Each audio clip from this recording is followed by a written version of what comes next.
Posible namang pumalo sa higit 100 milyon ang populasyon sa Pilipinas ngayong taon.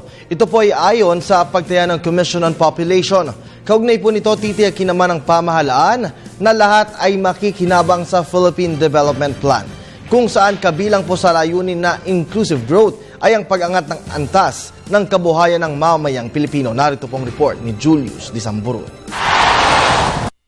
Inaasahang papalo sa higit 100 milyon ang populasyon ng Pilipinas ngayong taon 2014. Ito ay ayon sa Population Commission kung saan nakikita nilang mangyayari ito pagsapit ng kalagitnaan, ikatlo o huling bahagi ng taon.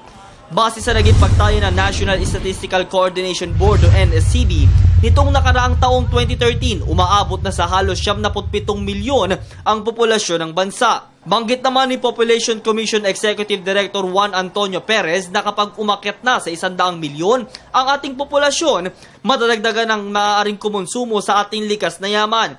Magdaragdag din sa sektor ng infrastruktura at pagpapalakas ng sektor ng edukasyon at kalusugan. Kaya't bilang tugon ng pamahalaan, sinabi sa panayam kay Presidential Communications Operations Office Secretary Sonny Coloma Jr. na sisiguruhin ng pamahalaan na maaasikaso nila ang bawat isa nito. Ika nga, people are the most important resource. Sila din ang dapat makikinabang sa kanilang solusyon sa pamamagitan ng Philippine Development Plan na aniyay tumutukoy sa layunin ng inclusive growth. Meron tayong Philippine Development Plan na tumutukoy sa layunin na inclusive growth. Matagal na pong pinag-aaralan ng dagdag sa ating populasyon, yung pong mga kinakailangang mga resources na tutugon sa dami ng populasyon natin.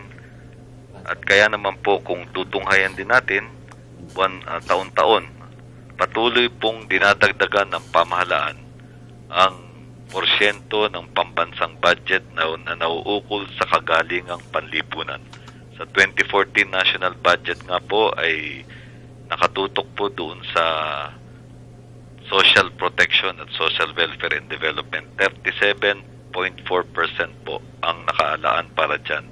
Para nga po tumugon sa dagdag na pangailangan ng karagdagang populasyon.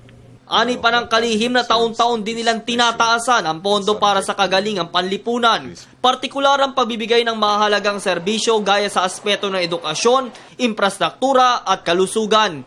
Inaasahan din nila maipapatupad din ang Responsible Parenthood and Reproductive Health Law para makatulong. Dagdag pa ng opisyal na pasok sa pinagtutuunan ng 2014 national budget ang pagtutok sa social protection and social welfare and development kung saan may halos 37 nakalaan dito na siyang tutugon sa dagdag na pangangailangan ng bawat isa. Para sa Telebisyon ng Bayan, ako si Julius Disamburon.